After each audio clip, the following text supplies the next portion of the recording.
Uttarakhand, India. This is one of the northern provinces of the country of India, a place that I have not yet visited. But in this video and in upcoming videos, we are about to change that. We're going to visit this state.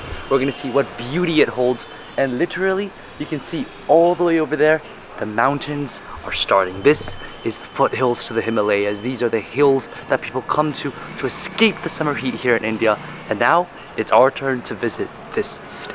I'm super excited. This is a state that I never thought I'd get the chance to visit, but finally we're here. So with that, let's go ahead and let's begin the adventure, the road trip through Uttarakhand.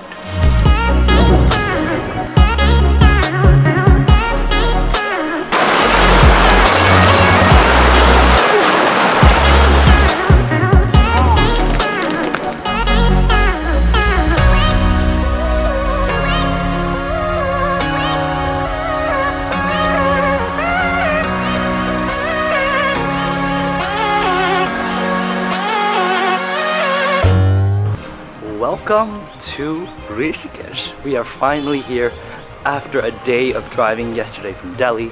As you can probably tell, my voice is currently not the best. I'm slowly recovering from a bit of a sickness, but we are doing well.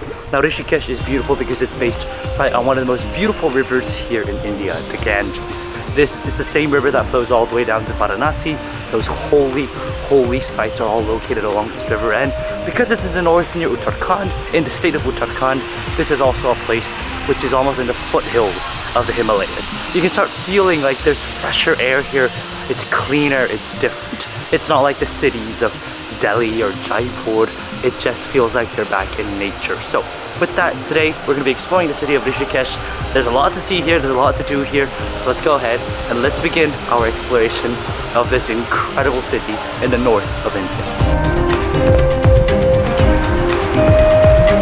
Now no visit to Rishikesh is complete without first seeing the river that marks the actual city itself, the Ganges.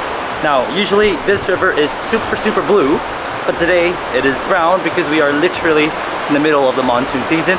If it's so brown here, you can imagine how brown it is when it goes downstream all the way to Varanasi, which is why in Varanasi everything was basically overflowing brown, kind of ugly in color. Because up here, it's supposed to be the start of the Ganges. The Himalayas are all the way over there, and that is where the river will flow all the way through India. Now one thing you'll notice is that it's flowing really quickly. That's one thing about Indian rivers. They may look deceiving, they may look like they're slowly moving down, but in reality, they are moving very quickly. But of course, the Ganges is one of the holiest rivers in India, which makes every city sort of along the Ganges as a very important pilgrimage site. And that's what Rishikesh is. Rishikesh is a place that people come to meditate. People come here for yoga retreats.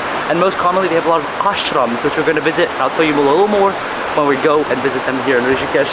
But to start off the day, nothing better than to come down and see the Ganges that defines Rishikesh. You can see those mountains in the background. They're not exactly the Himalayas yet, but they're pretty well starting the hills, the foothills, into the greatest mountain range in the whole world. You can see right there just how turbulent that water gets lapping onto the staircase.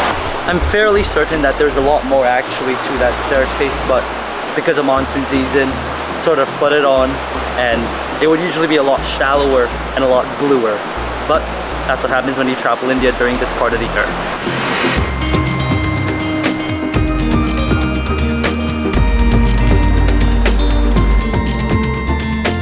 One thing I'm really liking about Ishikish, it's got a very rural vibe to it. It doesn't feel like a big urban center, and for the past few weeks I've been staying in major urban centers, Jaipur, Delhi, Varanasi, but here I'm literally walking through a grass field right now. It feels like I'm actually connecting with nature, something that I don't think I've really done here in India for a while. So it feels nice. It really feels nice to see so much greenery and smell the fresh air of the mountains of Uttarakhand here in Rishikesh. You can see here this is one of the streams that will eventually lead to the Ganges, but this water is so clear. You can see the bottom of it. I feel like out of all the rivers I've seen here in India, all the bodies of water, this might be the clearest water I've seen. I don't know, for some reason clear water always gets me excited, and here in India, this clear water eventually going down to the Ganges makes me kind of excited.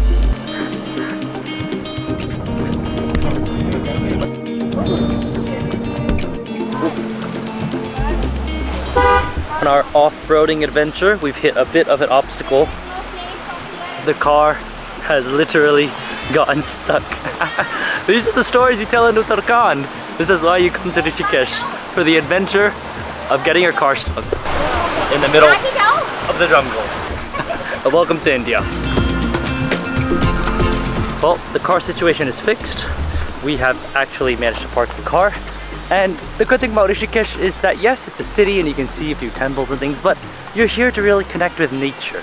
And we are now, as you can probably tell, hiking. I'm not sure exactly where we're hiking up to, but it's supposed to be a place called Heaven on Earth. So we started the hike, we're gonna keep going, and we're gonna see what Rishikesh and the mountains of Uttarakhand have to offer us today. Love that on this hiking trail, there's a waterfall that accompanies it the whole way. The water is so extremely clear. I mean, with all the pollution I've experienced in India, this is honestly a first for me. So I'm really impressed, really happy with the fresh air, the fresh water, the greenery, something I truly was not expecting to find here in India. Now apparently in the jungles and the forest around Rishikesh are wild elephants. These elephants are not the tame kind. They will come over, knock you, throw you, stab you with their tusks. There's no saying what they will do.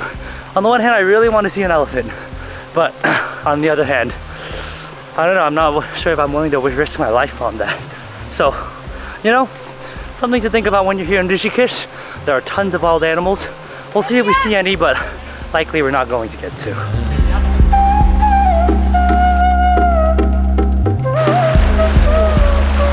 One thing I love about hiking in nature, this fresh water. It's as clean and as clear as it gets. Look at that. Wow. You wouldn't expect to find this in India, but this is absolutely gorgeous. Look at this. Oh man. It's not too cold.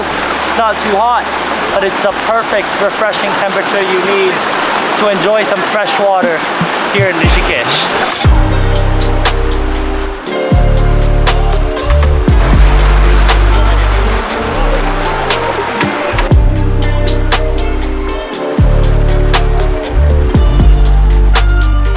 The waterfall was too tempting. I had to dip my feet inside. Wow, this has got to be one of the best adventures. Finding waterfalls, climbing them, and literally getting my feet wet in one of the most refreshing waterfalls in India. This is why you come to Rishikesh. I can't ask for more. Greenery, fresh water, and some impressive waterfalls behind me.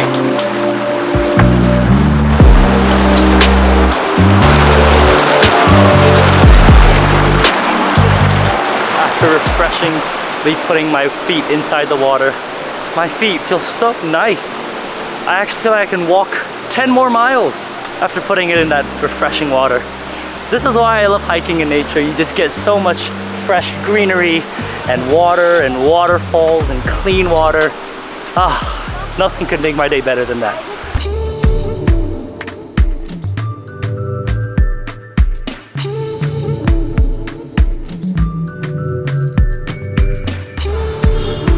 Back from the mountains of Uttarakhand, we are back in Rishikesh, the city that comes alive at night. That's the thing about India. Once the evening comes, people come out because it's so hot during the day. So people really come alive, cities come alive, places come alive only in the evening time. So it's roughly about 7 p.m., 7:30 p.m. And well, we're gonna see what Rishikesh has to offer in the evening. We're gonna see where the busyness is happening, the vibrance, the life of Uttarakhand, the life of Rishikesh. Let's go ahead and explore what the city has to offer once the sun sets.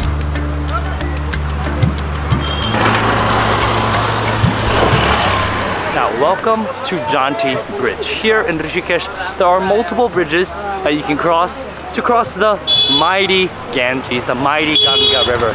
And they all have some meaning. So, Janti here is the name of Ram's wife, who was, Ram is a very, very important figure here in Indian mythology.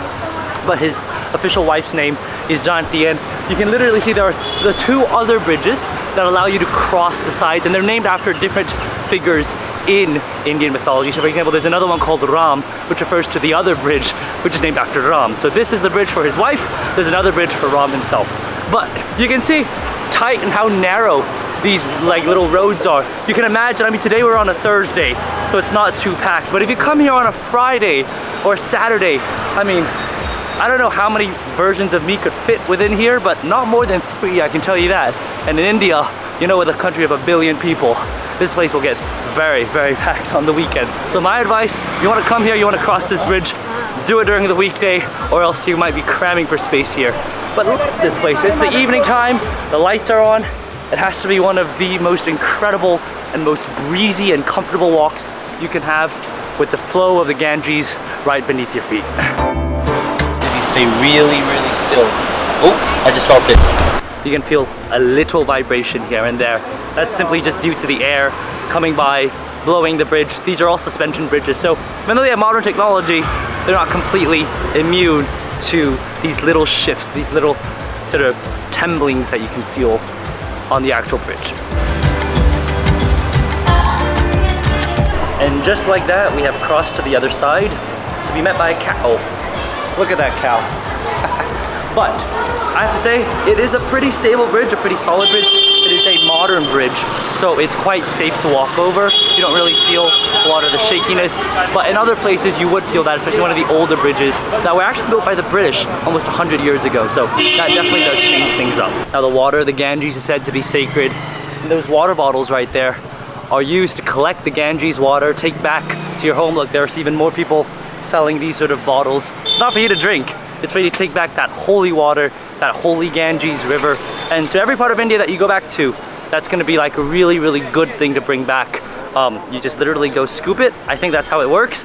Correct me if I'm wrong. And then with that, you just bring that water back and that's some holy water you got.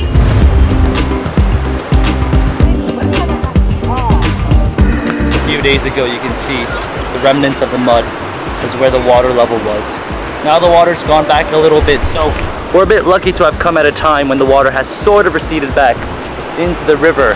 But still, that's what happens when you travel to India during monsoon season. The water levels tend to fluctuate a lot and they can get really, really high during the monsoon season.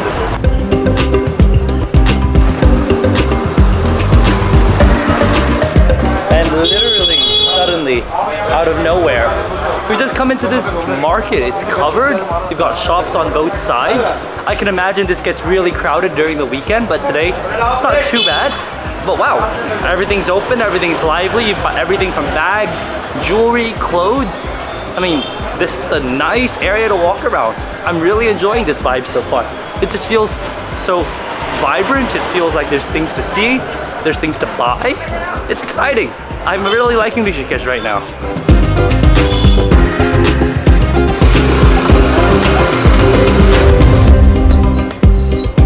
Alright, well, it's time for us to head back to the other side of the river. And this bridge here, this is the Ram Bridge. So earlier we were walking on the bridge named after Ram's wife. This is the bridge of Ram, and wow, look at that right behind me. You can see the little dots of light all across the mountains there. Those are the hills, the foothills that lead to the Himalayas. The beautiful, beautiful Himalayas, and right beyond that, that's China over there. It has got to be one of the most beautiful places I've seen. And this bridge here is older than the previous one, so no motorcycles are allowed, it's only pedestrians only. But we're gonna go ahead and cross it, and you can hear, they're really quiet, the Ganges flowing underneath us as we walk. Wow, this is an incredible, incredible atmosphere. It's really, really nice to walk around here at night, and I get why people come out in the evening and not during the day. It's much cooler, and being in the mountains, you're already cooler than in cities, for example, like Delhi or Jaipur, where you can get up to like 35, 40 degrees. This has to be one of the nicest places I've been to in India.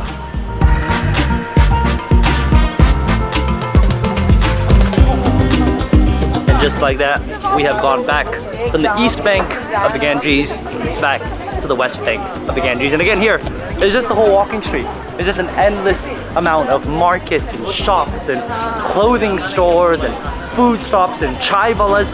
It just is endless, and I think that's what I love about Ishikish, is that you can literally end up walking and walking and not know where you end up in Ishikish. That's the beauty of it. But I think I'm gonna go ahead and end the video here. I mean, it's been our sort of first impressions here at Uttarakhand, and I have to say, this is one of my favorite places so far in India. I'm loving the sort of nature, I'm loving the vibe of this place, I'm loving how peaceful it can be. I'm loving the waterfalls, the freshness, the greenery of it all. I mean, it is just such an incredible place to be. There's so much to see actually, there's so many hikes to do. And during the summer, so during May and June actually, there's so much, like there's rafting, there's hiking, there's so many adventure sports that you can do. I would say easily, if you're coming to India, you have to come to Rishikesh. It's a place where if you're a nature lover, if you're an adventure lover, then this is probably one of the best places to be. So with that, I'm gonna go ahead and end this video here from a new state of Uttarakhand. I hope you guys have enjoyed it, and if you did, definitely give it a thumbs up and subscribe for more food and travel videos. We will be continuing exploring Rishikesh tomorrow. We've got so much more to see. We've got ashrams, which I've barely even touched. So make sure to stay tuned, and I will see you all on the next one. Bye guys.